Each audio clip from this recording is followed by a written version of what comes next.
We are live, What's up, guys. everybody? Hey, What's up?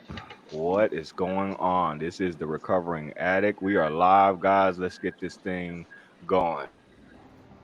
Hey guys, I'm Richard with the Recovering Addict. Join us today at 5 p.m. Central Time where we discuss breaking points and what forced us into recovery.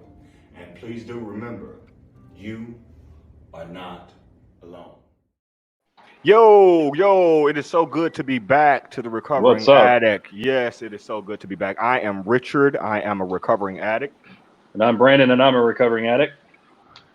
Mr. Austin. yeah. Well, I'm Just Austin. re- I'm He's just what did I say recovering. last time? I'm just recovering. Recovering from No everything. doubt. Way I'm all right. Well, I guess if I'm supposed to go, my name's Warren Garrett, and I'm also Yeah. in long-term recovery. Sure. Yes, sir. Yes, sir. It is good All to right. have you guys back with us. We thank y'all for sticking with us last week. We had to get our minds right and get some things right, technical issues, but we are ready to go, guys.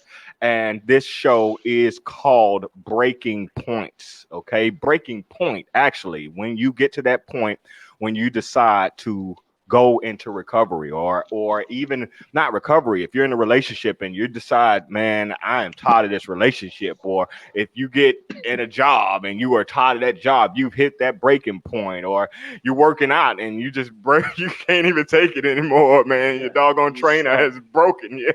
Yeah, this is breaking points. This is what it is, man. Yeah, and so, Mr. Brandon, Yes, sir. how do you feel about What's breaking up? points, man? How do you feel about this episode? We came up with this episode a couple of weeks ago, and what's your Yeah. thoughts on it? Well, I mean, I think it's definitely something we all get into in the journey, before and after recovery. We get to those places that brings us to that Yeah, point of a crossroads. Like I said, I always say it every single episode, but it's all about a shift in perspective. yeah, That's part of what this journey's about. yeah, And a lot of times that breaking point is the thing that pushes you over the edge to get to that shift in perspective. It's all about paradigm shift. It's all about saying, look, I'm at a point right now where I've got to make a turn, and I've got to make a turn for the better. So, this is what we're bringing out in this episode. Hold yeah. on to your seats because it's going to get exciting. Hey, Brandon, I need you to do something for me, okay? We did skip this What you part, need? but I need you to handle this for me right quick. Yes, absolutely, guys. So we really, really, really, really, really need your help with getting more subscribers on YouTube. We are wanting to eventually go full live on YouTube as well. So Uh, we are going to need a certain amount of subscribers in order for us to do those live shows. So we really appreciate your following on our website, and we thank you all for tuning in. We know there's quite a few thousand of you out there that have been watching the show from the website, but if you Yeah. can go to the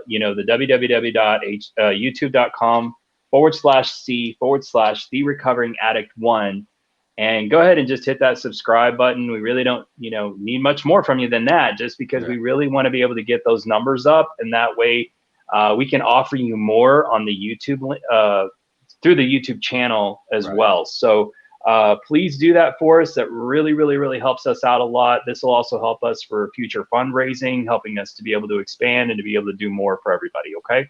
Straight up. So let's get into this thing, guys. How you doing over there, Mr. Warren? Great. Yeah, Austin, how you feeling? great. Blessed for Yeah, I'm sure. good. Yeah. I like the hat you got on, Austin. Oh, it's just a little company that I partner with. Oh yeah, that's Yeah. Sapphire. I know a little bit about Sapphire. There's some big things happening with those guys. Yeah, Yeah. so let's get Yeah. into this breaking point thing, okay? So I wanted to start off by asking you guys a question, all right? Because each one of us are going through our own recovery process, okay? So I want you to go back and think about what what was the breaking point that caused you to move forward in recovery? If we're just talking about addiction right now, each one of you guys, you can point out if it was a relationship that you got drove to the that you were driven to that breaking point. If it was a job situation, if it was stress, what drove you to that breaking point? Okay, now I'll start off. And we're gonna get serious right quick, as if we're already not serious. So before I came to Houston, and I've been back in Houston, I'm a native of Houston, but I've been back in Houston for a little over a year now. I think about a year and a half, right, Brandon? Maybe close to something like that. Okay. Something like that, yeah. Before I came to Houston, I was at the pit. I was at my pit and taking pills. I was at the bottom. Okay. And I had always thought about recovery. I always tried to actually move into recovery, but things like rehab, whether it was either costing too much or it was taking me away from my daughter, taking me away from my job, or whatever, things had stopped me from going into recovery. Okay. So I remember one day I had just wrote a script for Sapphire Pictures. It was called Ruby Blue. And I was sitting in my garage. Brandon, you were staying with me at that time. And I had taken enough pills to send myself to the hospital. Nobody knew, but I went to the hospital. And Brandon, you didn't know this, but you were in the room sleeping one day, and I was crawling to your bedroom, writing Ruby Blue. I was crawling to your bedroom, and I was going to knock on the door. But I had felt, I was like, Richard, you've been here before. You have been here. Your heart is beating super fast. You need to go. You need to call 911, but you've been here before. Don't knock on that door. Drink you some water, and you're going to be okay. For about an hour, I sat there. It was about 3 or 4 o'clock in the morning, and I struggled. And my heart, it just did not stop beating fast until I got some water. I got enough water. I laid down on the ground about 5 o'clock in the morning now, and that clicked. It said, Richard, you got to get out of here. You got to go do something and go chase recovery.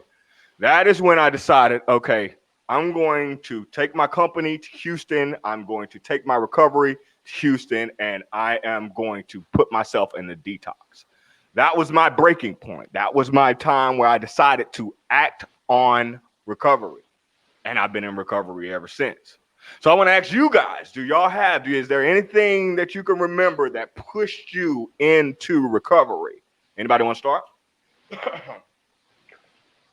Yeah, I can start if you want. No problem. Go ahead. Go ahead, Mr. Warren. All right, great. So I would say there was two for me, okay, because the first one would be the one where I go into treatment and start that process. Right. Then there was a second one that happened that now I'm going to stay on that path now because of that second one. Right. You know, so what initially happened was when I first went to treatment, well, let me back up a little bit because I've been to treatment a bunch of times. Right. But the last time that I went, I learned in that going, through the group sessions and all of that, the one valuable thing that I learned that really changed my perspective on a lot of things was the fact that it wasn't that any substance was particularly the problem. It was really that I was using that substance as an answer to all the rest of my problems.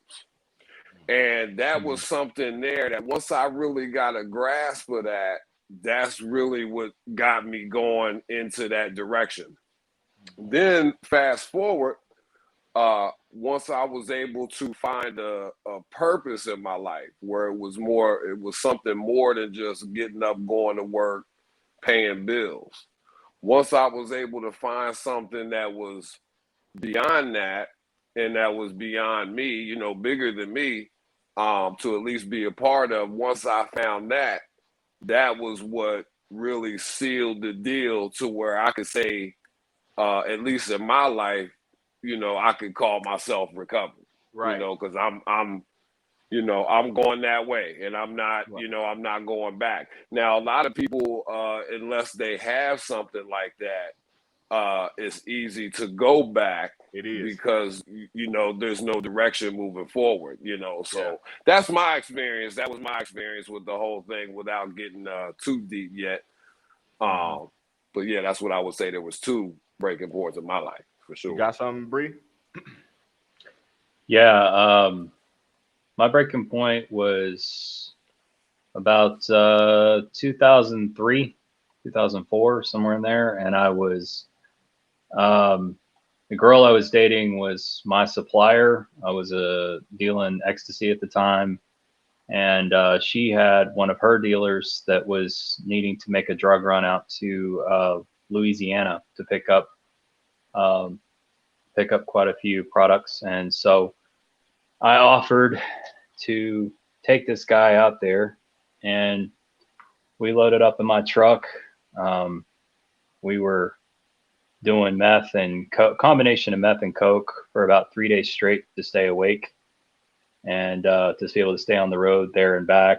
And I was an officer at the time, and I hung my officer's jacket in the back window so we wasn't going to be stopped, so that nobody would mess with us.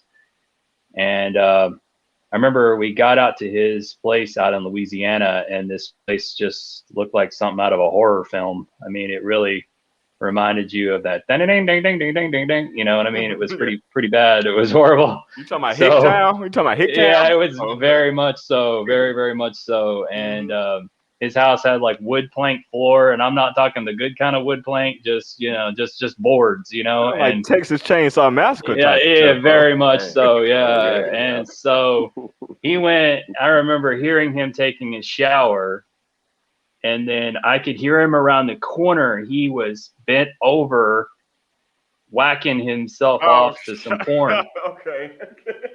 Because that's how nasty it was, and I darted around the corner, and I'm like, I need to get out of here. That's a hell of a break. It was some scary stuff. Yeah. Wow. And then he gets a phone call, and this guy shows up in a cop car, but the guy gets out of the car, and he's dressed in regular clothes, and he's got hair down to here. You could tell this guy was no officer, but evidently he was working for the police, and they were having a conversation about the run and what they were going to do. So he's like skitzed out of his mind, and we go back in the vehicle, we'll go back towards Texas, and he had done quite a few more bumps, and he started getting paranoid about who I was. Yeah. And I mean, he already knew me, but it was messing with his head, and he was concerned about the fact that I was an officer, thought I was undercover cop, and I really wasn't. But he basically started questioning me, and then he whipped out a knife and told me to keep my hands on the wheel the whole way back home, and pretty much let me know I was going to be a goner if I moved. So I'm sitting there for hours holding on to the wheel, and I was just trying to keep my mouth shut. And I remember driving home, and I'm sitting there praying. I'm like, God, get me out of this. And I swear I am out. I'm out. I got to get help. Yeah. And my heart was racing out of my chest. And so I finally got all the way back, and I let him out. And I looked at him. I said, look, you don't know me hardly at all. I don't know you. From here on out, we aren't going to talk. I'm going to disappear. You disappear. And he's like, whatever. He pulled his big tire he had in the back of my truck. He stored the drugs in the tire. So he gets his stuff out. He leaves, and immediately I get home, and I threw my keys at the roommate that I had at the time, and I said, "Hey, go out to the store. Go to take my truck. Go get me some Tylenol PM. I got to slow my heart down." So he did, and I tried to get a little bit of sleep, and then I started making calls about getting help. And after that, it was a long story. I won't get into that whole story of how people helped me out, but basically that was a big turning point for me. So that was a breaking point for sure. Mr. Austin. Yeah. It's one of those things, like the first breaking point, The first breaking point. Yeah, because things happen, but like I was like my best friend. We were in a bad car accident, and we were on our way to go do like a deal or whatever. It felt weird. The guy kept moving on us, so we're like, you know what? Let's just go home. Screw it. We started heading home. Went the wrong way on the highway. We've already been drinking and partying and stuff, and the roads were a little wet. Anyways, getting a really bad car accident, and he ends up passing away. I was in the hospital for like 6 months, broken rib, broken tailbone, broken pelvis bone, like all this stuff, like, all the doctors like I should have died type thing. And so, you know, after that, and of course, you're in the hospital. You can't move. You're in the bed. You know, you teach yourself to walk. You know, you pretty much you detoxed everything. You know, you're completely sober, and then you kind of realize too, like you think you're super duper popular because all these people hit you up all the time. You know, trying to sell them stuff and whatever. But you get in an accident or something like that. You know, not one of them's going to come visit you in the hospital. They're not like real friends. You know. So like that was a big thing for me. Like that broke me, and then. You know, there's another time you like things just kind of happen. Like you start, it's like socially acceptable, or you dabble here, there. You at a party, whatever. And then then I had a roommate in Dallas that overdosed. You know, and she ended up killing herself on purpose. You know, on it was just kind of like, you know, that kind of like stops you for a while. And I think you get to a point to where things constantly break you. If you have issues going on, no matter what it is you're addicted with, like whether you're on social media, you're gambling, you know, gambling, it's pretty easy because it'll just break your bank, you know, it'll break you financially, but you're going to hit breaking points constantly all the time with things. And it's really important what you do at that point, you know. Successful people, the people not that don't fail, it's the people, what do you do after they fail? And that's what matters most, I think.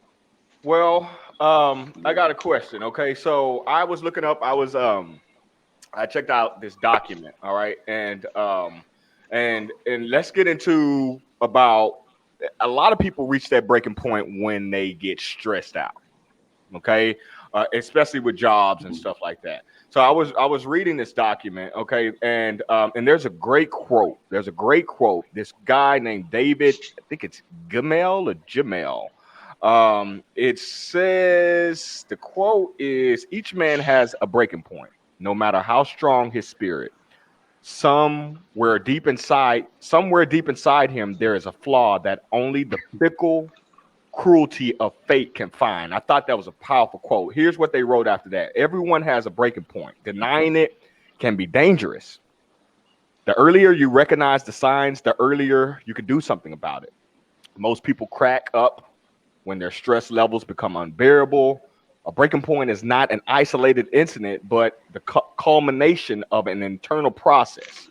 Okay, and here's what I was thinking with that. Now, we're going to go away from addiction for a minute, okay? Because I got stress is a mental is something that most people, if not all people that are our age, deal with, okay?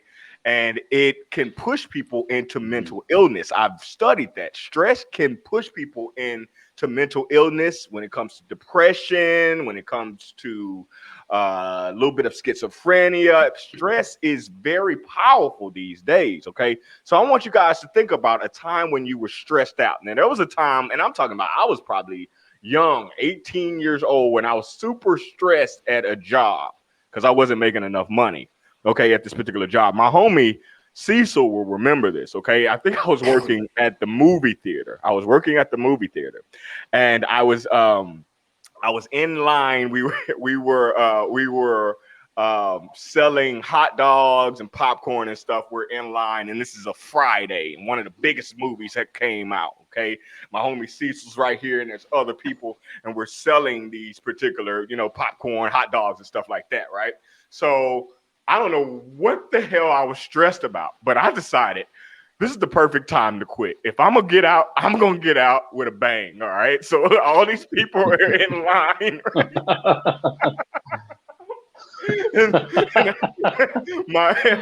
my boss like, Rich, we need more hot dogs. I'm like, yeah, you damn right, we need more hot dogs.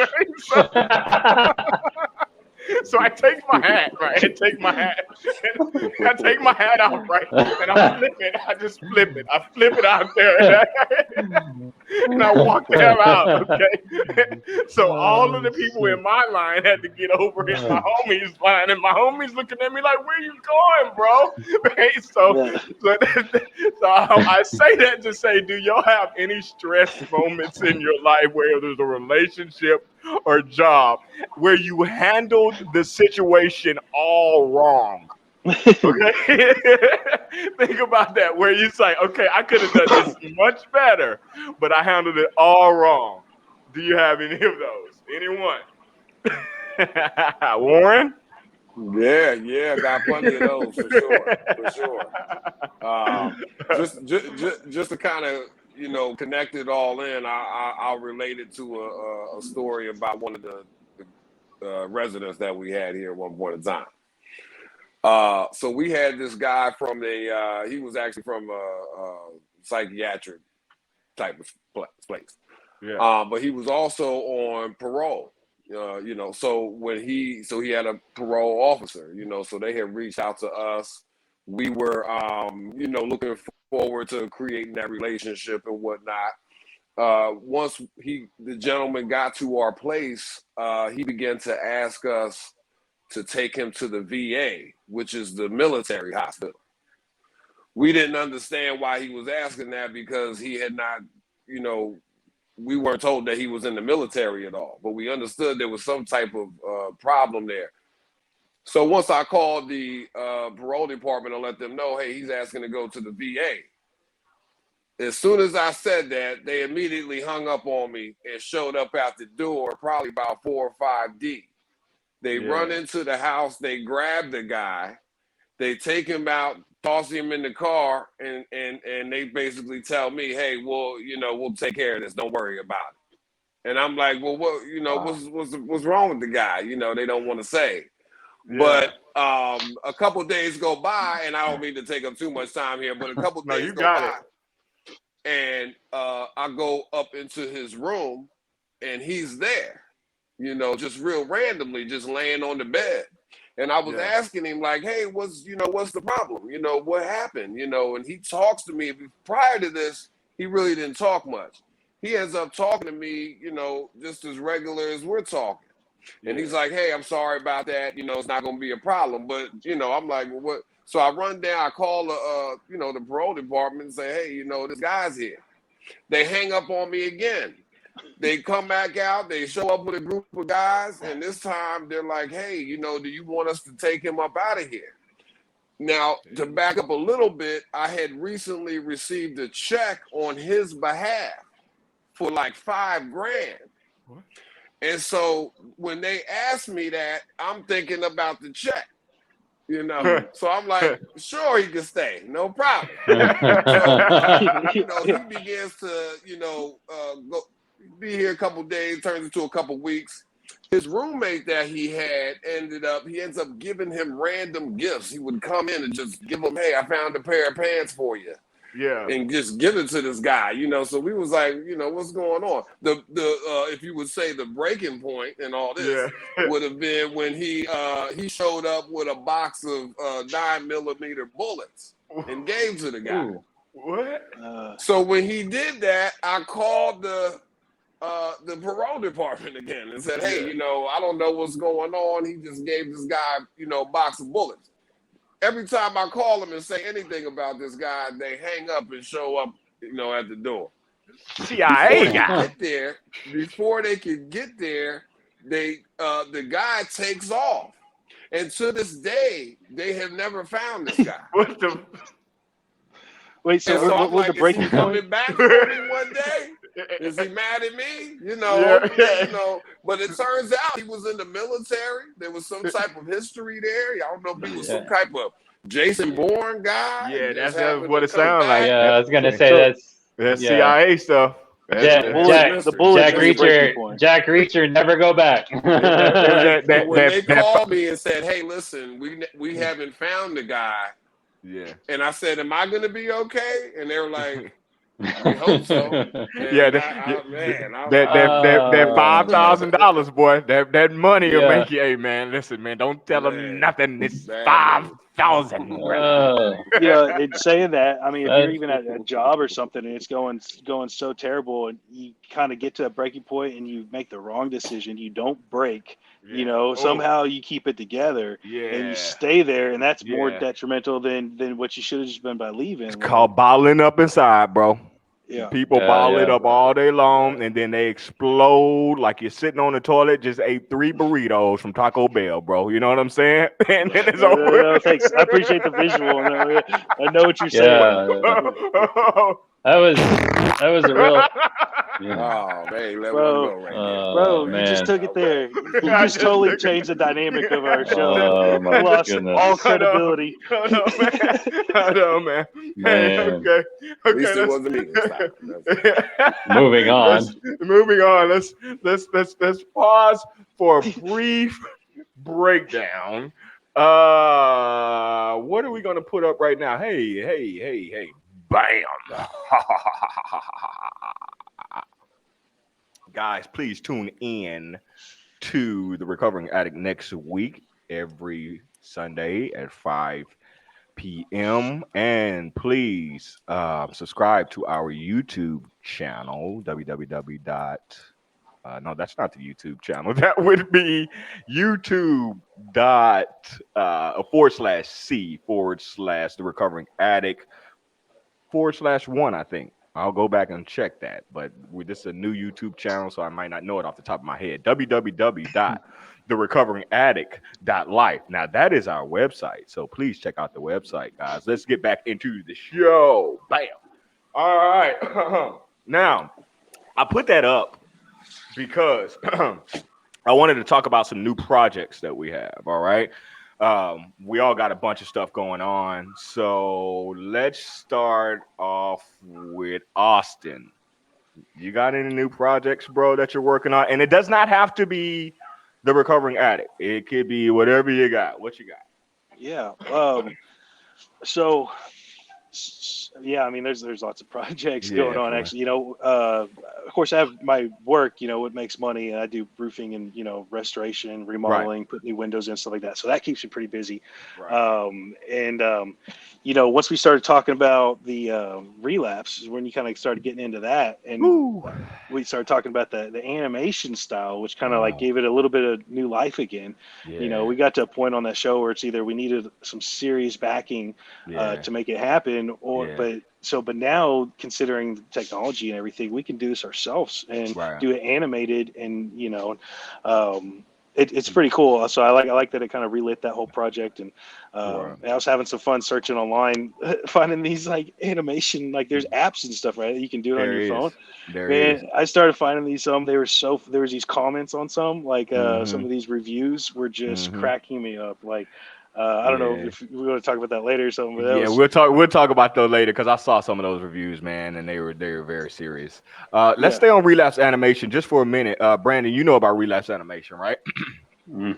So Relapse Animation, of course, people don't know about Relapse yet, but Relapse is a show that Sapphire produced. Me, Brandon, and Austin, we produced this show about three and a half years ago, and we got to the point where we were meeting up with people who were going to be pushing us to Netflix and stuff like that, and then the ball stopped, and guess what happened? A year and a half ago, COVID happened, and bam, it just kind of dropped the ball in it. But about a month ago, I ran across this program, and this program was very interesting in regards to animation, and I saw Relapse. I started creating the characters. I started creating the script, and bam, now we have a script, and we're putting it together. We got actors coming in next month that are going to be doing the overlays and the voices for it. So guys, be looking out for Relapse Animation with Sonia Hall, Vernon Vice, Laser Creek, and all of these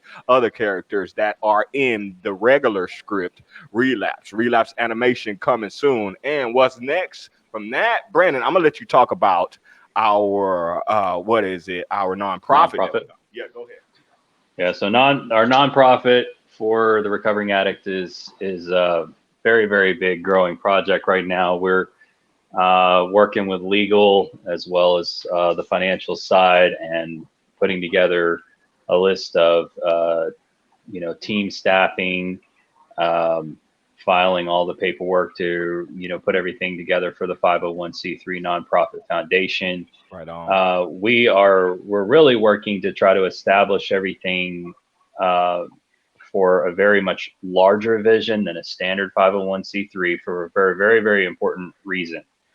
And that is because the vision is so big that we know that if we do not prepare for that, once it finally hits the ground and we have funding rolling in from people that are already saying they want to fund this, we will not be prepared to know how to spend that money. And I know that sounds like a good kind of problem to have, and it is.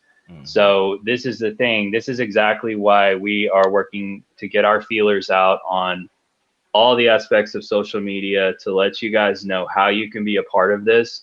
You know, for those of you that are given even just $10 a month, I know that sounds like very little, but it's power in numbers, you know, and so that's one of the things that we're trying to put together at this point is, you know, we have recovery centers in mind. We have all kinds of outreach programs in mind and expansions with regional locations across the nation to be able to help. We've had so many people sending us messages.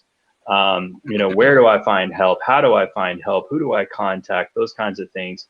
And so, you know, actually, I'd say, Rich, you know, you and I, we probably never imagined it would get to this point. We were just thinking we were going to start a show. We were going to talk about the raw aspects of recovery, and it ended up blossoming into something that was way bigger than ourselves. Right. And then we knew, okay, we got to get all hands on deck, bring as many people in as we can. And so if you guys are listening out there and there's somebody just listening in that happens to actually already know a lot about that, or if you have a talent in regards to, you know, nonprofit foundation staffing or anything like that, we'd like to hear from you. Send us a message. We might not be able to activate you right away, but we are trying to make sure that when the moment hits that we are able to go say, go do your thing. And so that's kind of where we're at right now. We're not announcing everything because, you know, for legal reasons at this point, but we do want you to know we are working on this for the very reason we say it every time at the end of the show. You are not alone, and we're trying to make sure you're not alone by what we're doing.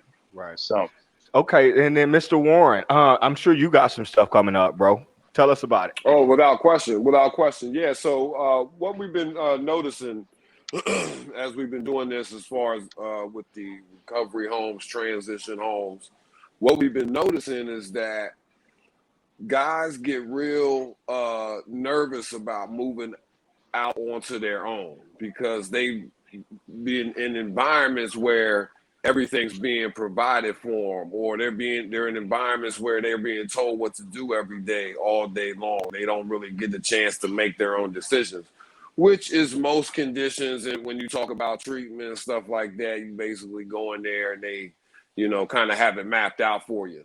But extended periods of time in those conditions have shown to cause people to get almost paralyzed if somebody's not telling them what to do. So we have guys that, you know, they don't, you know, they can't always act on the right thing to do right away. And then on top of that, when it comes to, you know, eventually moving on into their own place, they're real scared to do that. I mean, terrified. So what we've been doing is trying to come up with strategies to combat that. So what we have been doing initially is we give them, when they first come into the home, usually they're in a shared room. Then we step them up into their own room so that they can get accustomed with, you know, being by themselves and, you know, having that time on their own. But now what we want to do is we're going to take that a step further, and we have a second property that's basically going to be a training ground for life. Is that right? Know, and they're going to be, so they're going to be in there really paying bills and, you know, getting into more of that aspect of it. Whereas when they come into here, it's only one payment that they make. Right. But even that, you know, they have to get accustomed to making that one payment over and over again. Then they can step up to making multiple. Because, you know, when you move out onto your own, as you guys know, you don't just make one payment. You're paying on this and you're paying on that. And you got this coming in and that coming in. So that becomes overwhelming to those who are new to sobriety or those who are, you know, coming out, you know, doing some type of re-entry in some way, you know. So we want to we're going to have this place that's going to be another step forward in just trying to bridge the gap between getting out of treatment and, you know, whatever the situation was, and full independence. And that gap in between there, some people can make that jump, and it does happen.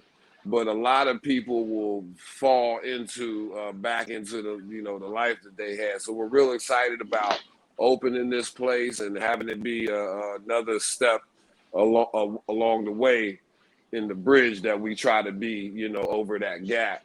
And then, on top of that, we don't, anybody that's listening, we don't charge to move in. So if somebody's out there, they need a place to go, even if you're not in our area, this is the perfect area to come and rebuild. You don't need nothing but just a willingness to grind and move forward. And we can help with everything else. Yeah, that's good stuff. That's wonderful stuff. Man, that's what we're trying to get to.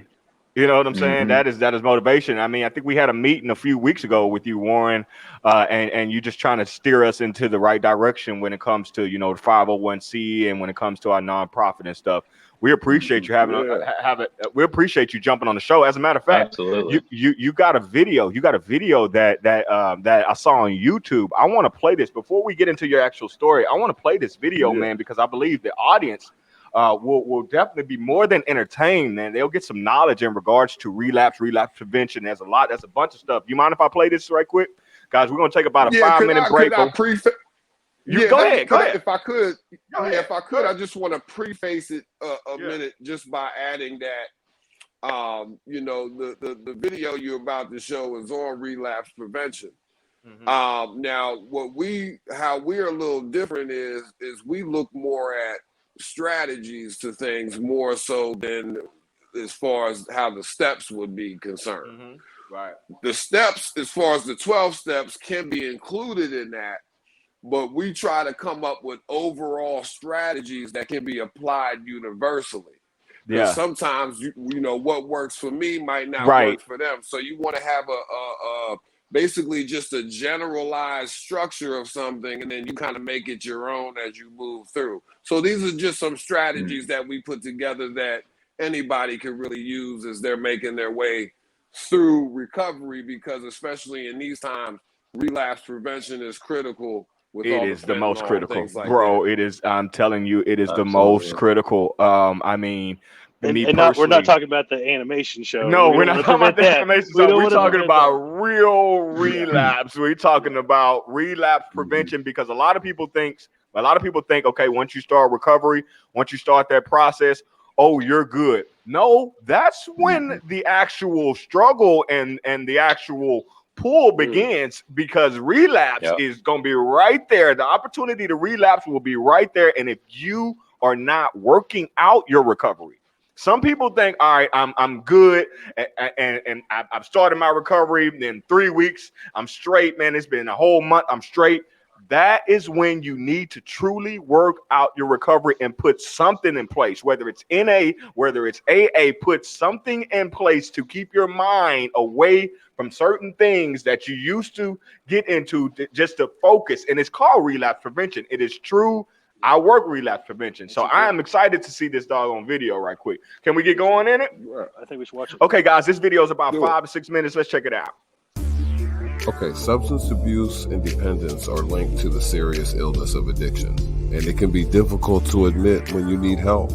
Many people stop trying before they even take that step. Over time, it can take patience and dedication, but the experience can be very rewarding. It will help change your life perspective for the better. Recovery is considered to be a lifelong process sometimes. You don't have to recover on your own though. At God's Chosen Ones, we specialize in treatment aftercare. Being surrounded with like-minded people will be an excellent strategy towards the development of relapse prevention. Although for some, staying sober becomes easier with time, sometimes. Some people need long-term support, and at the God's Chosen Ones transition home, you can be sure to receive the support one needs in long-term recovery. Completed some form of treatment or are considering it, it's important that you study the concept of relapse prevention. Although there are no one set of steps that will be universal for everyone, it will be important to develop strategies that will help carry you through the tough days. So let's look at 5 strategies that you could use or apply for relapse prevention. Here are 5 strategies that you could use to help with relapse prevention during recovery. 1. Understand this, the world will not hide itself from you. There are certain situations where drug and alcohol use is part of the culture. There will be times when drugs and alcohol can't be avoided. In the NA book or AA book, it talks about a situation where an employee is asked to a business meeting in a place that serves alcohol. And you're going to have to just develop the strength and be able to stay focused enough to not indulge and just be there for what you're supposed to be there for. Be courageous and focused on your goals. Meditate on them day and night. A strategy that we employ at the God's Chosen Ones Transition Home is to write down goals before bed and as part of a morning routine. This will engage the subconscious and you will find yourself moving towards it. 2, create a new circle. Once you begin the journey towards life advancement, you will need to begin to focus on getting around the people who have what you want in life. Think about it. This will be uncomfortable though and hard to do at times, but be strong. Understand that when you begin to find success in sobriety, those things that seem lost will be restored according to the promises of the Bible. At the God's Chosen Ones Transition Home, we encourage the residents to attend church service regularly. And even if you are not fully into going to church, this is the best place to practice your networking skills. This will be vital in your journey towards the life you always wanted. 3, study your dreams. In today's day and age, we are blessed to have access to a plethora of information and knowledge. Don't use social media and the internet just as a tool to simply be a customer. Use these tools to learn and promote yourself. YouTube is a great resource for learning the realities of the life you want. And on that note, like and subscribe to the Secrets of Recovery channel, as this will help us further our reach, and you'll find a great deal of information there. 4, invest in your mental health. A phrase that is commonly said around the GCO house is, instead of buying a pair of Jordans, buy a counseling session. Be wise with your money and treat yourself like a business, only looking to invest, not just spend. Invest in yourself and especially your mental health. Do not be ashamed to go to a regular counseling session. This is a regular practice of those who have achieved massive success. 5, take medications as needed. Okay, so while we understand the idea of complete abstinence, the truth is that in order to maintain homeostasis, which is the body being in a pain-free normal state, one will have to almost certainly be prescribed some sort of medication. This will be especially true the older we get as human beings. And if you are blessed enough to not have to be on any such medications, understand that we are all built differently and we must learn to be tolerant of multiple pathways to recovery. So what to do if relapse does occur? It's understandable to have a healthy fear of relapse. It is. But don't be fooled into thinking that you have no chance of return. The shame of this will most likely be unbearable. But if you don't take anything else away from this, understand this, that everyone has been there, and help is there if you need it. So what to do if relapse does occur? It's understandable to have a healthy fear of relapse. It is. But don't be fooled into thinking that you have no chance of return. The shame of this will most likely be unbearable. But if you don't take anything else away from this, understand this, that everyone has been there, and help is there if you need it. Look, if you should suffer a relapse, please consider treatment. Sometimes even a 30-day program could be enough to get a proper perspective. Losing employment could be a concern, which is completely understandable. But without working on yourself, it's only a matter of time before you lose it anyway. Be strong, be courageous, and know that if you are alive, it is because you are one of God's chosen ones.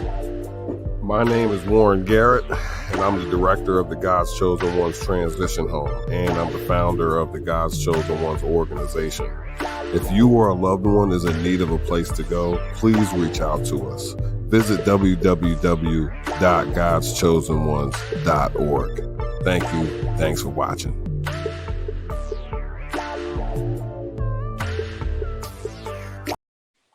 Well, now that was awesome. Okay, absolutely awesome. There was one point that you made in there, and it was talking about, because I am so into mental health now, and it was talking about, as a matter of fact, I texted a friend something like that just yesterday. They were talking about getting into seeing a psychiatrist, and they told me how much it was going to be. And I was like, man, you need to pay that, man, because why do people pay for stuff that hurts them but won't pay for stuff that helps them? You know, that stood out to me the saying? most too. The way, you know, investing in yourself is so important. You know, take that money and make yourself do something good for yourself instead of all these things we do bad for ourselves. Like actually invest in yourself, and it comes and pays back in dividends, man. Whether it be paying for a gym membership every month, whether it be paying for you know, invest in yourself. That's powerful stuff right there, bro. That is powerful stuff. That was a great video, bro. Great video. I was looking for my hand. One thing I want to add to that. Sorry to interrupt you, Rich, but you got it. I have a friend of mine that's been struggling with financial discipline and budgeting, and of course, she has an addiction to spending. And I told her, I said, listen, if you can make a mental exercise to every single time you want to go spend, go ahead and go to the store and look at what it is you wanted to spend. Take down how much that cost, and then write it down, and then transfer that into a separate account and start putting that money aside every time. Don't buy it, put it aside. Then find a good thing to go spend that money on. And it's basically the same concept. What you're doing is you're visualizing what you would have spent on those addictions, those things that you wanted to do.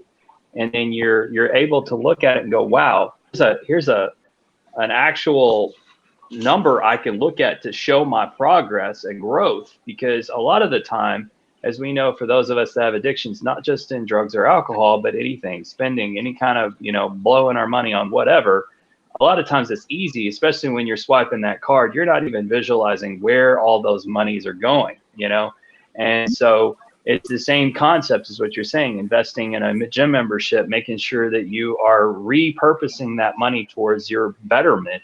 And, Rich, you and I, and even Austin, and I haven't got to know you very well, Warren, but I know this. The three of us are all about projects. We're all about throwing ourselves into stuff that we want to better ourselves and to do things like that. I just called Rich this morning or this afternoon, and I said, hey, you got a grand sitting around? And he's like, yeah, I've got a grand sitting around, because he's just got it like that. And I was like, well, go put your money in this cryptocurrency I just found about. And so he's like, all right, I'm hanging up. I'm doing it now. So, because the thing is like, we've got to be thinking in terms of, we could drop a bill on anything. We could drop, 10 bills on something. We know where to go do that, on things that aren't good for us. But absolutely. Repurposing that, putting it towards your betterment is always a good idea. If you're gonna spend it on yourself, like something good, like good stuff, Warren. Let's if you don't have a place to put that money and to throw it at, let me tell you, I know what he's gonna say. Give it to us. My Cash App, I'll be happy to give it to you after the show. My Venmo, my Zelle, and we can go from there. We'll go from there. I'll find a good way to spend it for you. Well, soon, don't we have a Cash App for the recovering addict? Yes, we do indeed. We do indeed.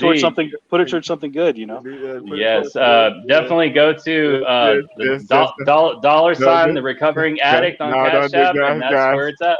Guys, don't listen to these guys, man. Don't listen to these guys right now. Just learn how to manage your money, okay? Because we ain't gonna be able to manage your money for you, okay? I see Brandon coming with some new Jordans. Hey man, where you get some Jordans from, bro?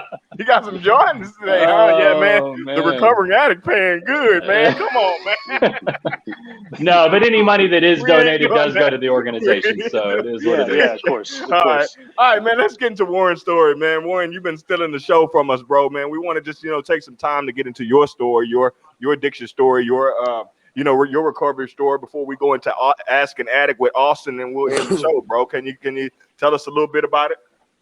Sure, no problem. So I always start this off when I share, sort of like a testimony type of thing. But I always started off by, letting you guys know, and then I also would say the same thing to your listeners, that for one, I owe you guys an apology. And I always say that I started off like that because, as I was growing up, I had a blessed life. I had two parents.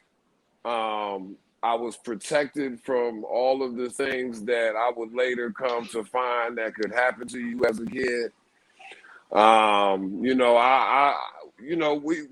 We lived a good life. I was fortunate in that aspect. And it wasn't until later on when I started to go to prison and I started to go to, these, youth placements and things like that, when I started to really see how some people have it growing up. And I was shielded from all of this. So, of course, I took life for granted, and, I learned later on that, life could have been very different for me. But what happened was I became introduced to gangster rap as a young child, right? And when I became introduced to that music at that time, I was a kid struggling socially. I couldn't, I wasn't really, like a popular kid. I couldn't, pull it together socially. It just wasn't there for me like that. So as I'm listening to this music, I began to wish that I had come from the areas that these guys were singing about, because and let's they take them had to put these guys on such a pedestal. So you, unless your era was what we talking about? We talking about Ice Cube. What we talking about? The 80s, the 90s. Oh, okay. You talking about real? You talking about real gangster? You talking about real gangsters? Right. Okay, all right, okay. We'll sit it back. Right, gotcha. right. Okay. Yeah. So I grew up listening to that and fantasizing that I wish I was like that, because when I go to school every day, it's a bad experience for me. Mm-hmm. So I started to resent my parents and people that had good lives, and I started to think that, that was corny. My dad never been to prison. He never been, he never been drunk. He never been none of that. My parents never fought in front of me. They, completely, they never got in trouble. They never did anything like that. But I resented that, and I resented people that was like that, because I felt like they had robbed me of a chance to be like Ice Cube or Tupac or Biggie, or you know what I'm saying? Wow. So my whole, as I'm growing up, I'm angry at everybody I wouldn't say at everybody that's doing the right thing, but the idea of doing the right thing, I became angry about that. Like, you could have raised me in the jungle, and instead you got me out here living nice. It was totally ridiculous. But this music, though, when you expose somebody to something as a child, it becomes a part of them. And then even as you listen to it as an adult, it makes you remember times of, nostalgia and things like that. Yeah. So when advertisers know this, they try to target the children first, because then you got a customer for life. Yeah. But going back, so I always started off with that, because really I didn't have no business going down the road I went down, and a lot of people would have been really fortunate to have lived the life I lived as a child. Sounds like you had a good because one. It was great. It was great. At the time, I didn't think so. Right. I'm swimming in the pool. At the time, I'm swimming in the pool in my backyard. I'm mad because I'm not from the streets of Brooklyn. Wow. Or LA. You know what I'm saying? Yeah. Because when I go into my reality, I'm not experiencing none of that. So I'm getting this skewed message of you should be a thug and you should be, you should be the toughest kid and don't be good in school, be bad in school, get bad grades. That's the way to be successful in life. Reminds me of that That's the Coolio message song. that's being. The insane across the line, living in the gangster's paradise. That's what it sounds like. You want to be, you wanted to be in the gangster's paradise, basically. Right. Okay. I thought you were doing the R. Kelly. I believe delusion. I can fly. Continue, Warren. Too soon. But yeah. But no, so I really grabbed onto that music, man, and I tried my best to emulate everything I heard, and so looking back on it, as I begin to go into these places in prison, and after my life has already been ruined, now I start to see, dang, I should have did good in school and stuff like that. I had the chance, these guys didn't have, And so once I start to realize that, now that becomes the issue where I'm mad at myself now. Like, dang, you were stupid. You know what I'm saying? But now, my mind is pretty much committed in one direction now. There's really no turning back at that point. I remember going to somebody had, suggested I go to a Job Corps because I was still in that age range where I could go to Job Corps. And I went and tried to sign up, and they was like, you got too much on your jacket, man. We can't do nothing with you. So at that point, I basically just kind of, went day to day at that point. I got heavy into the group of friends I was with. We was all a bunch of losers. And so we all just, was just doing the loser thing, just, not working, couch to couch. Doing a lot of cocaine and stuff like that at the time, and really got deep into that. Once I was able to, once I began to continue to go in and out of jail, then I began to get opened up to the idea of treatment. But because I was still, in my cloud, I guess you could say, real unfocused at the time, no direction really. I just wanted to get out of prison every time. It wasn't like I was really reaching for nothing. And so I would go into prison, in and out of prison, go in and out of treatment. And like I had said earlier, what really turned things around for me was the realization that I was using these substances as a way to dodge the problems that I needed to deal with. And so once I started to, lock on to that, I started going in that direction. I was able to go in. I went to my last treatment was a 30-day program. I went in there. I got out. I went to a recovery home. And when I was at this recovery home, that's really when I got introduced to to how programs operate administratively, right? So I really started to see how they select people to come in and how they, what makes them ask somebody to leave, and I that started made the wheels to see start this. turning. Like started thinking about the back end. And it really introduced me to something that I thought, maybe this is something I could do. Right. And the guy that, ran this place, he really took me under his wing, and I became the house manager there. I started looking at, I started working with the different programs in the area. I started seeing how people would go into these programs, but they wouldn't make it out the back end.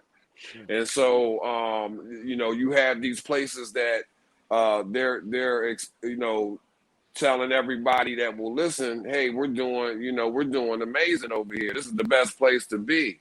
But when you really look inside, a lot of people are first coming in. There's a lot of people that come in and they really, focus on that part of things as people are coming in. But then when you look at it, you see that none of those people had graduated. All of those people have been kicked out and put back in prison. For the most part, but they bring in another group so that that way that front end looks nice because you got people that are just coming in. Everything seems nice because they're everything's new, so they're going with the program. But when you look at the people that's months down the line, nobody they're recovering. dropping off. Nobody recover. Nobody. Right. Nobody and recover. So, right. Yep. And as I'm going along in this, I got invited to a fundraising banquet. And when I went to this fundraising banquet, they had a big wall up of all these people that had graduated, because this place had been in existence for 20 plus years. So there was a lot of people that had made it through, but per capita, it doesn't really look good. It's like 1-2%. Right. Something like that. So which they don't talk about that, but they show the people, all these people that graduated. Now, even if you take that 1-2% of all the people that graduated, what they didn't point out, like they got their faces up there, names, all that, but what they didn't point out, what I knew from working in these circles, was that most of the people on this board, although they had graduated, they had not made it. Some people had overdosed and passed away. There was some people on that board that was sitting in prison at that time. There was some people on that board that was in my place that I was at, there was some people on that board that I knew, was somewhere else locked up somewhere or something, just from knowing these people. But the idea was that they wanted to show the people that were coming to write checks, because those people don't know these people. The people that got money, they don't know these people. So they look up on the board and they see, wow, they're helping all these people, so we're going to write them a check for that. Now, imagine if you were somebody that you had a child that passed away from an overdose, and you come to find out that your child's picture and likeness is being used still to generate income, that could be a problem for you. You know what I'm saying? Yeah. Big time. And so this kind of stuff goes on, behind the scenes when it comes to these treatment programs, places, and things like this. So when I saw that, that's what really sparked me to jump into and build my own place. Because at the same time, even this guy that, he was kind of, taking me under his wing and stuff like that. But as time went on, there was a lot of things that I thought should be different. But I wasn't going to tell him to change his place, because I was so grateful, for what they had done for me. I was just like, hey, when you go somewhere, you got to live by their rules. And when you want to do, you don't want to do that, you move on. So I got to a point where I was like, I'm going to move on.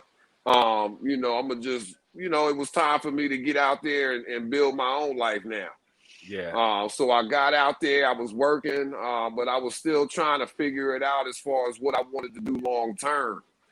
So after a lot of thought and everything, a lot of encouragement from my circle and stuff like that, I ended up jumping into school with the original thoughts to be just working in a treatment center, getting involved, just working for somebody else. But then as I started to think more and more about it, I really started to look into, I wanted to combine, I wanted to really be in the real estate space.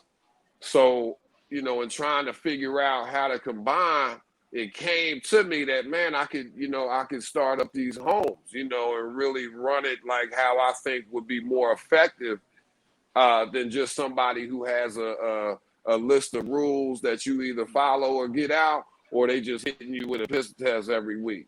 And to me, that's, anybody can do that. That doesn't take any special experience or training.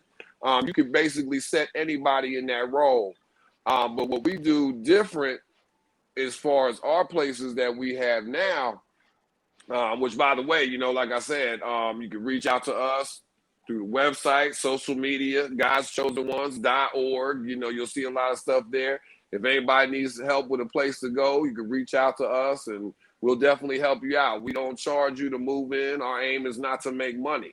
Our aim is to get you to a space where you're independent. Right on. So that's just to segue that there a little bit. But as we're moving forward in these houses, I realized that we can combine these houses, and that could be a way to break into real estate as well. Yeah. So we focus more on trying to get the individual to a place of independence, and we understand that process is going to be different for each person. Right. And that's why, and our motto is, you might have heard it said, you know, it works if you work it. Right? That's a popular in recovery. You're gonna hear that. It works if you work it, right? So, but we like to remix that a little bit, because in saying it works if you work it is basically a way that these treatment centers and things have been able to get away with not really producing any success. Because they gonna say, well, hey, you didn't work the program. Our program is solid. You just ain't do it right. So that's an easy way to, you know, not have to take any responsibility. We're not really interested in that. You know, we take responsibility for all of those, even the ones that don't make it, because we're willing to say, hey, maybe it's something we could do different. Instead of just blaming the person that we had to, you know, ask to leave or something happened, we want to try to learn from that as well. So we will take that, you know, every time somebody's asked to leave, if it comes to that point, we document it, we meet up, we figure out how can we, you know, prevent these type of things from happening? How can we inspire some type of change in this type of behavior? You know, we start looking into that, because that's where your training and experience and things are going to come in. But a lot of places don't do that. They just let you walk out the door and keep doing things as normal. These people walk out the door and they die. These people are coming. These people are leaving out of treatment in droves. The first thing is that only 10% of people, only 10% of the people that need treatment will attempt it.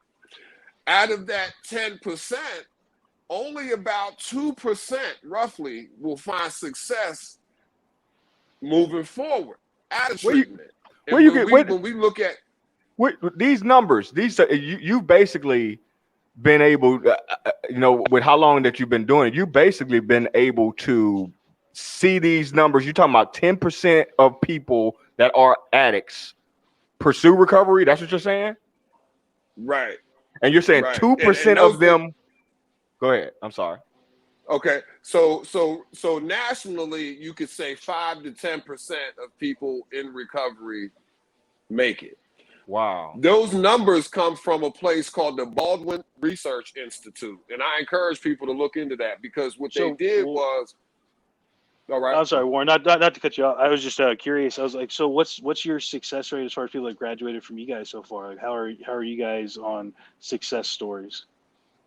Okay, so first, to answer that, we first have to define what success means. Right. Would you put them on a wall with their picture?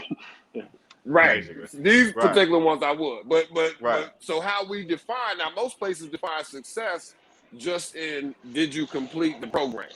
We didn't have to kick you out, so you successful in sobriety. Now we understand that that's not true. That's not. So what we do is we keep contact with the individual, even if we had to ask them to leave on negative terms. If they move on and find success in sobriety, their experience here was a step along that path. So we don't say, just because you didn't make it here or because we had to ask you to leave, we don't tell them they're not going to be successful walking out the door. These other places will tell them that, but we understand the power of the tongue. And so even as they're leaving, we try to encourage these guys, hey, you can still find success. Unfortunately, you know, we have to have you move on, but you can still end up somewhere down the line finding that you know, real success in sobriety. Now, success in sobriety, as we define it, would be we find the person a year later, and not only are they still sober, right? That'd be a big part of it, of course, but also are they still advancing in multiple areas of their life? Meaning, you know, like if you look at their job, they might have first started a regular job. They was just, you know, now they got a career. Now they a manager or something. Now they moving forward. Yeah. And we look at all the areas. Or maybe they got married. Is your room still clean? He said, "Is your room still clean?" Right. So, you know, you clean it up after yourself on your own without. Have you been to jail lately? You know, so you know, we keep in touch with them, and then we end up, you know, like we have a guy. I'll tell a guy right now, a guy named Dave Cobb. He wouldn't mind me putting his name out there because he shares his story all the time. But his goal when he first came here, he came here with nothing, you know. But his goal of his, and that's what we try to tap into at the house, is what their goals are. What do they want for their lives? One of his goals was that he wanted to move down to Florida. He wanted to live in Florida. Now he got nothing. He's on parole. He can't go nowhere at that time. But he used the time here to start reaching towards that. And once he got to the end of his parole, he moved down there. Right now, like even if you go on to I think we're connected on Facebook. If you go onto my personal page, and you look up in my friends list, Dave Cobb, you will see he's out there living his best life. He's out there on the boat every day, on the beach, you know, and I'm the one that's up here in the cold and everything like that. So basically, he surpassed you then, basically. Right. Well, I would say we're on an even field now. Now he's pursuing his dream just like I am. And he has something to reach for that's going to keep him on that path, which that's a lot of times a missing ingredient. And he can hit you up. In aftercare. He can hit you up, man. Mr. Warren, God, dog, you got. I don't want to say too much knowledge, but you got some knowledge that, like, after I cut this show off, I'm gonna have to give you a call in regards to these percentages, in regards to what y'all doing with this real estate, in regards to how y'all. I mean, I watched the movie. This movie is called Broke.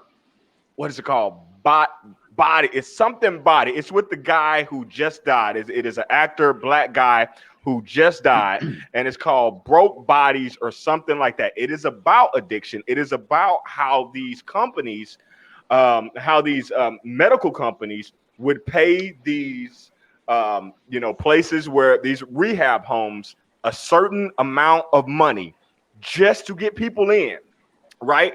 But the rehab home, what they wanted to do was they wanted to keep people coming in.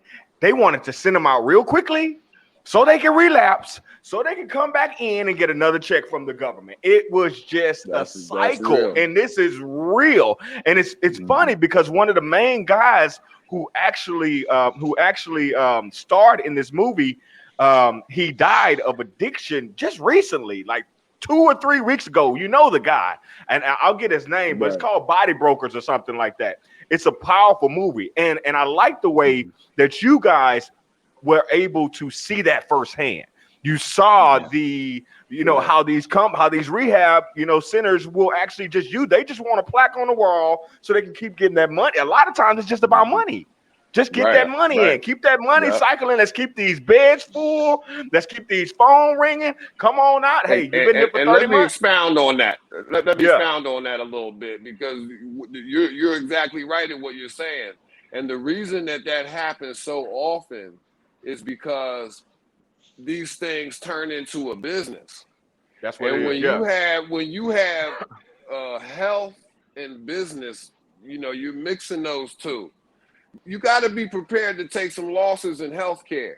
That's the big, the big argument now politically. But you got to, you can't run everything. When you look at a lot of churches and all these organizations that are doing good work, underneath it all, it's a business, and they going for revenue first. Yeah, but we got to move forward. Situation. Yeah. Okay. No problem. We got to move. We got to move forward. What we're gonna do, Mr. Warren, if it's okay with you, man, I'm gonna talk to the team, because once every month, bro, that relapse prevention stuff needs to be mentioned, and you guys know how to train it.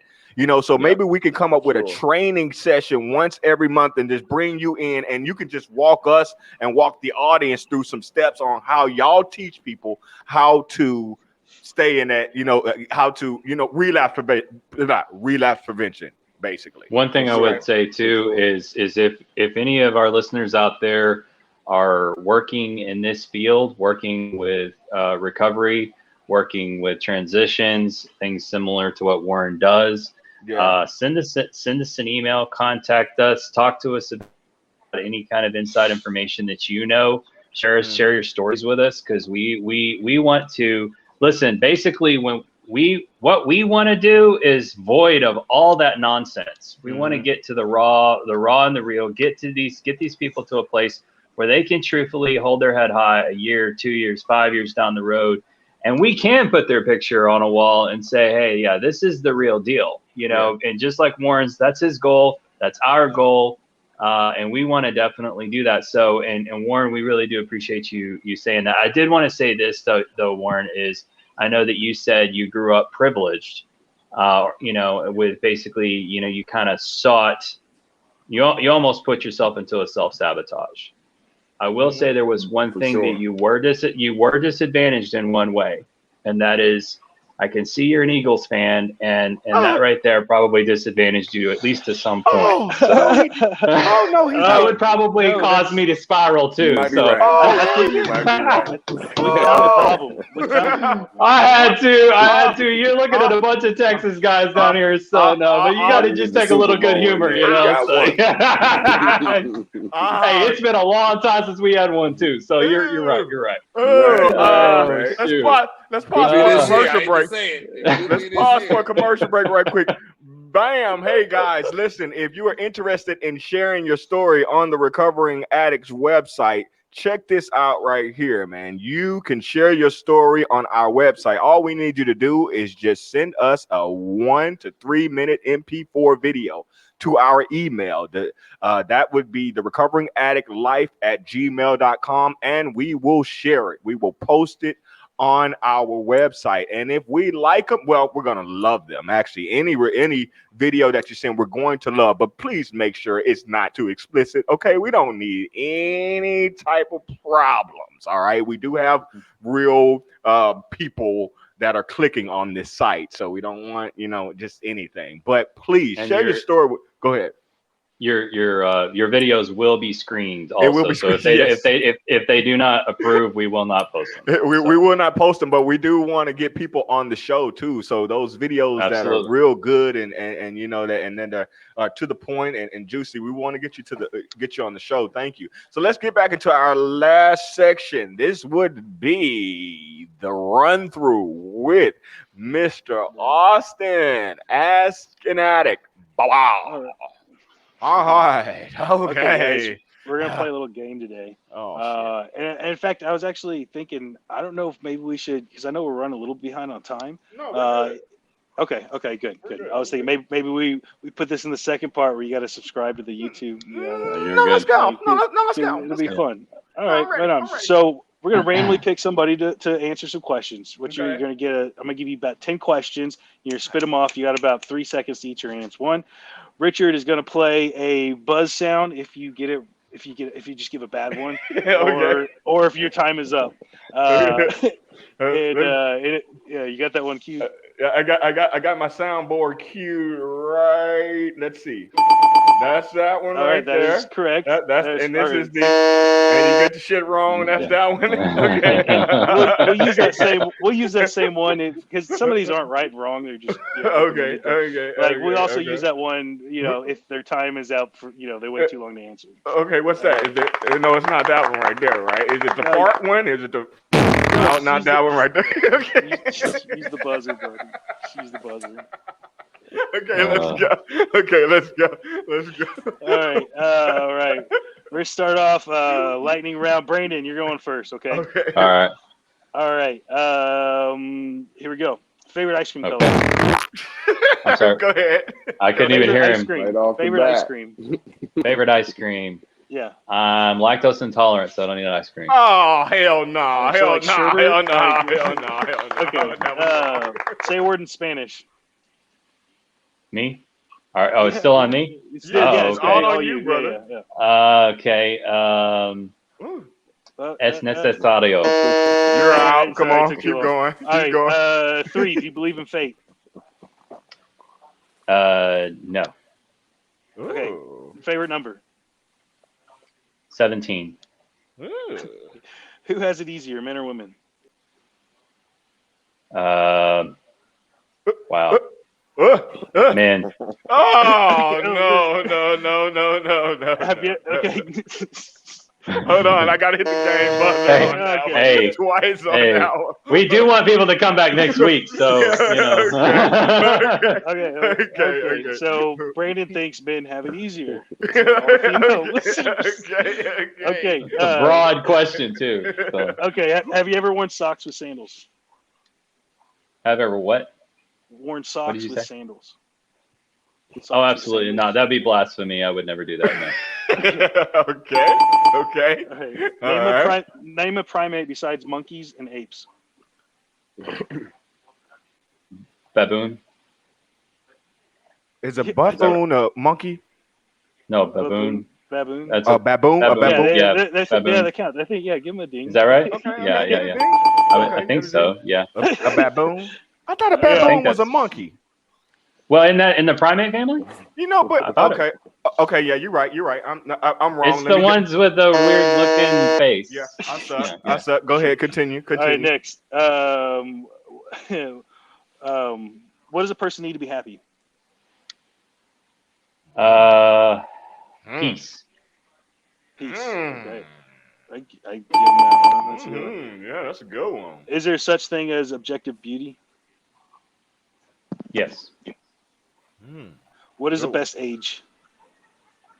37. Good job. Is double dipping acceptable ever? What? Absolutely not. No. No. All right, good. Don't tell your woman that. Yeah. Oh, goodness. Apparently they have it easier. You know? Yeah, apparently. Yeah. Yeah. I mean, so. No. it is what it Apparently, is. guys have it easier. That's what he was saying. Yeah. Yeah. Okay, Warren. Yeah. Warren, we're gonna start with you. Okay. All right. Number one, All right, cake or all pie? right. Cake or pie? Cake. All right. Godfather or Star Wars? Godfather.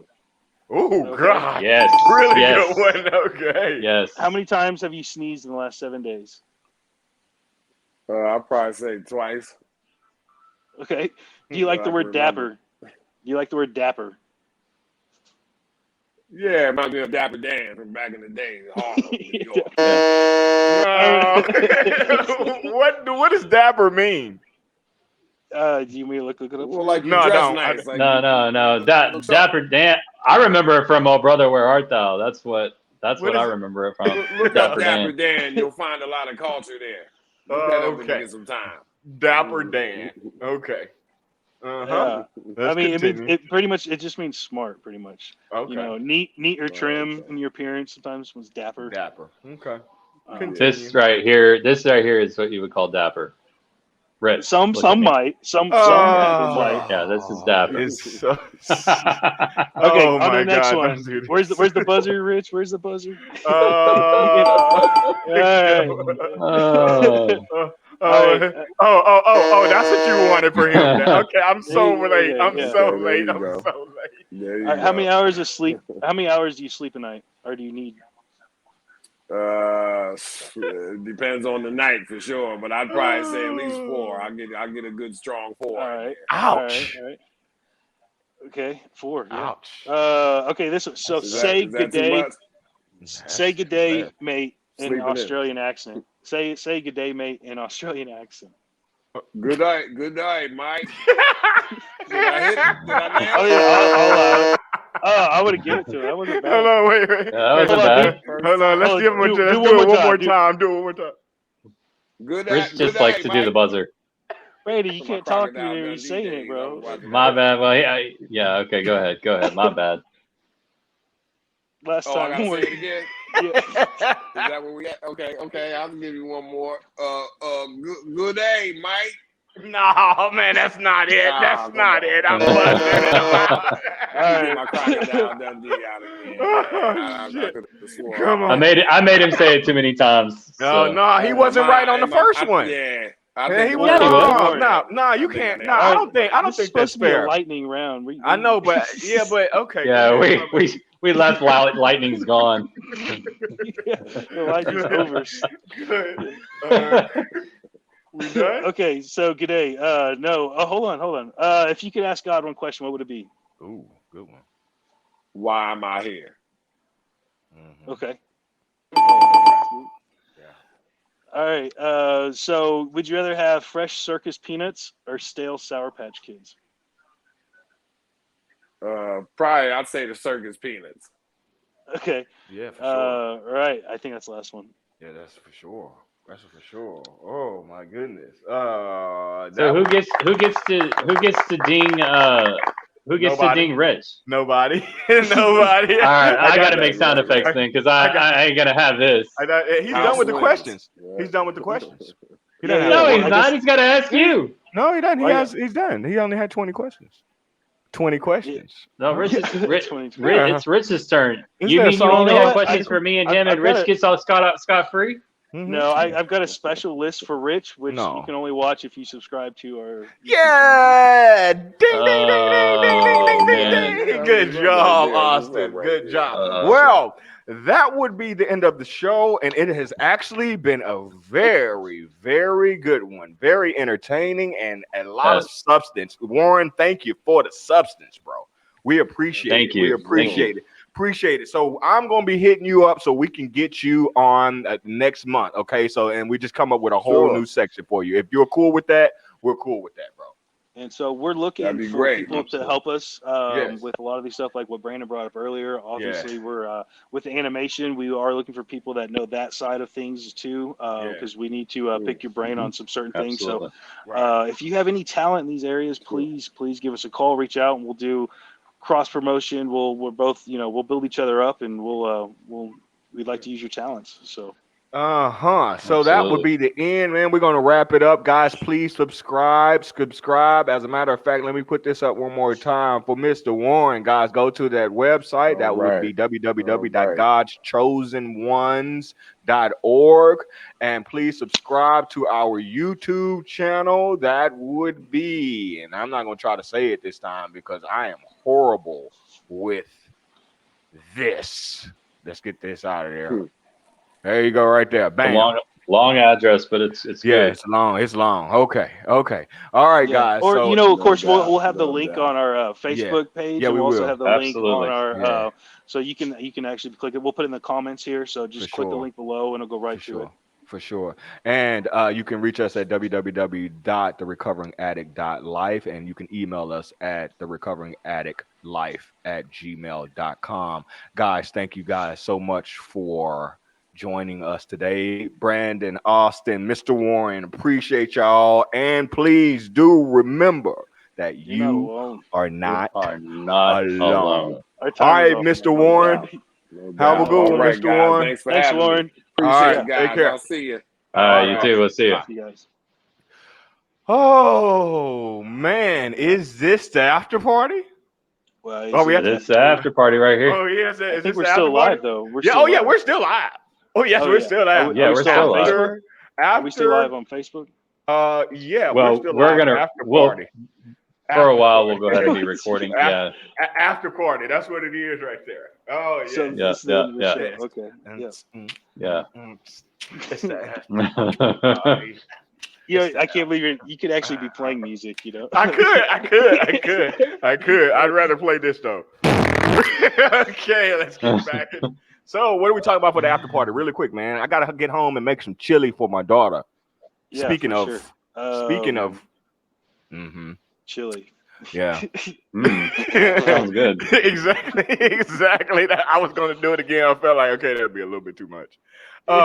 Brandon, what you want to talk about? Brandon, I'm sure you had some political things you wanted to speak about.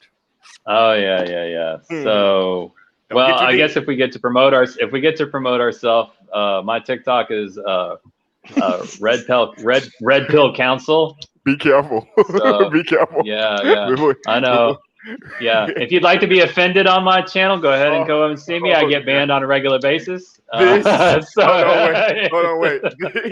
Seriously. I don't know. I kind of want to look this up now. Like, I want to see what on this TikTok. Yeah. Red Pill Council. Are you putting that up on the link? Oh, no. I'm putting this up. This is not the recovery. This is not the recovery addict show. Disclaimer. This is the opinions of one of our hosts are not the general opinion of the show or those that participate. This is something totally. I spelled totally wrong, man. Oh my totally different. Totally, dude. Oh my goodness, man. No, that was an awesome show, though, man. He's got a lot of. It was good. Yeah, he had a lot of good insight. I really felt like he needed. I felt like he needed like his own. I feel like we almost have to do like his own show where he gets into all that. Like this is great about the breaking point, but I really like to have more like a workshop show where basically we have everybody listening in for those that want to be involved. We listen to his pointers. We talk, we put up, basically say, hey, go ahead and comment if you're involved in this kind of stuff, basically somewhere like a collective, because it kind of got like different than what Breaking Point was about. And so, I mean, I hear great content, but that's what I thought. That's why I want to bring him in once a month, just to give him. I mean, he can take that thing hear for 20. from some of his people that as he's his success stories. That's awesome. Be like, how did this help you, and how did this? Absolutely.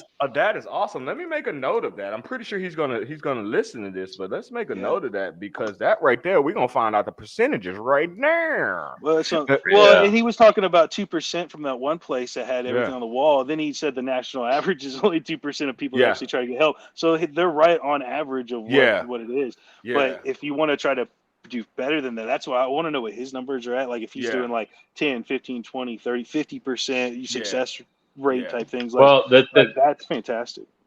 The thing that I'd like to know is he was talking about, okay, so 10% go into recovery. He said 2% make it out. Is it 2% of the 10%, or is it 2% of the total? That's 2%. A huge number difference. That's what I thought he was saying. You know what I mean? Like, because if it's 2% of 10, that's way smaller than what it should be. You know what I mean? Exactly. That's why I'm with you. Like, because numbers sometimes can just kind of come out of anywhere, and so and even their numbers were fluffed up because they had guy that died with overdose. They had guys, they had that were back in jail and doing other stuff, and so even their numbers weren't quite there. So. I like, it's not about just overcoming what you've done. Like you said, replace it with something. You have to, what are you doing now? What have you done lately? Like, what are your goals, your aspirations? Like, obviously we talk about stuff we do, with the companies we work with doing these new projects and stuff. Like we want to promote doing something good and replacing that negative. So another thing to hear about. Yeah, absolutely. And one of the things that he was mentioning too about the fact that these people are getting out and they just don't know how to function.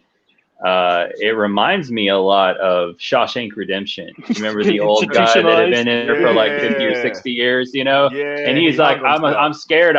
He's like, I'm scared. I don't know what to do. And I thought about that. It's kind of like that. It's like you're so used to everything being kind of like put in place for you. Yeah. And even this is happening with the military guys that come back home from war for, 2 or 3 tours. They come home and they don't even know how to adapt to society. Their head is still caught in all the stuff that they've been involved in. And it requires a whole lot more than just getting over your memory and over your issues and over the things that you've been involved with. You really got to get out there and assimilate. And there's and it's one thing when you've just been focused on, okay, I will not do these things. I will not go do drugs. I will keep myself clean. And then you got to think, oh, I got to go pay bills. I got to go do this job. I got to do all that. That's a whole big pressure that you can't imagine. That's a lot. Well, I imagine the pressure because I have to deal with it every single day that I step out my house. Everybody does. It is tough. Hey, man, what are y'all doing for Halloween, man? What's going on, man? You doing anything? It's coming up next week. You know what I'm saying, Brandon? Never mind. Let's talk about Austin on that one. Skip, Brandon. Austin, it's going to be fun, bro. We did say we would talk about that, so it is what it is. So I took some of the old lighting and stuff that we had, and I just started randomly putting out some stuff. You might have seen on the last video, like there's a big old blue gorilla with a clown face. It's kind of creepy.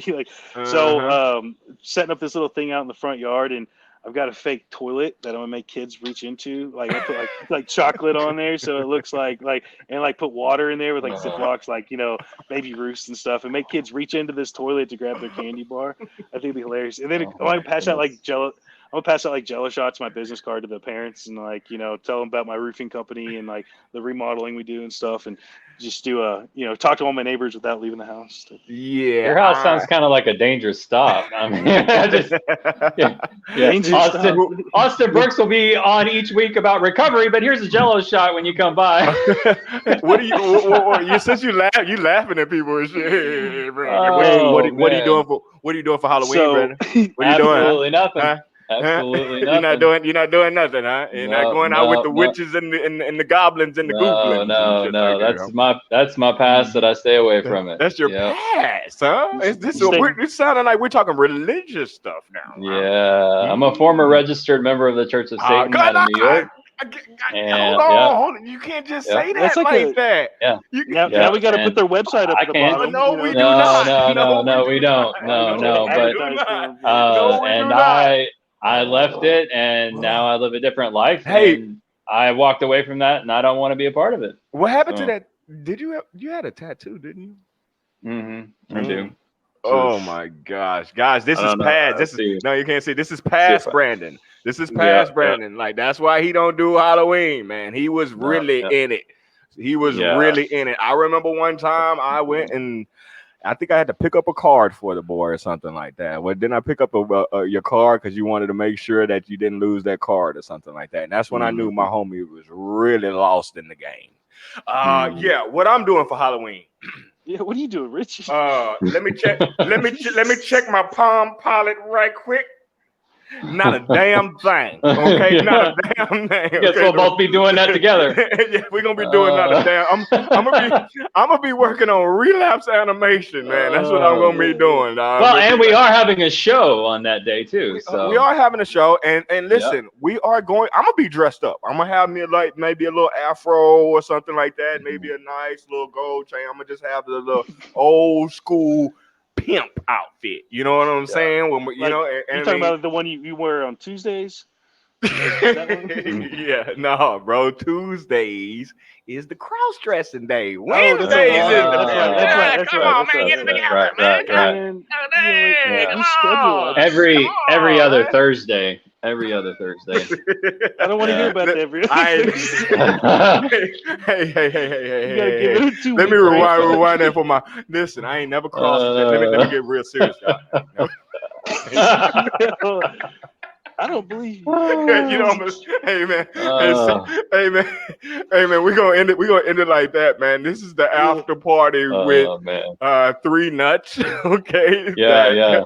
And this is not the Recovering Addict Zone. And if you are of a certain religion out there, don't be offended. It's just my choice. Okay, so don't be offended. You do your thing. So that is it, y'all. Hey man, y'all have music, bro. Oh man, do we? Do we? Yeah. Do we need some outro? Yeah. Yeah. We're out of this mug, man. Have a good one. All right, one. y'all. Let's see y'all later. All right, y'all. Have a good one. All right.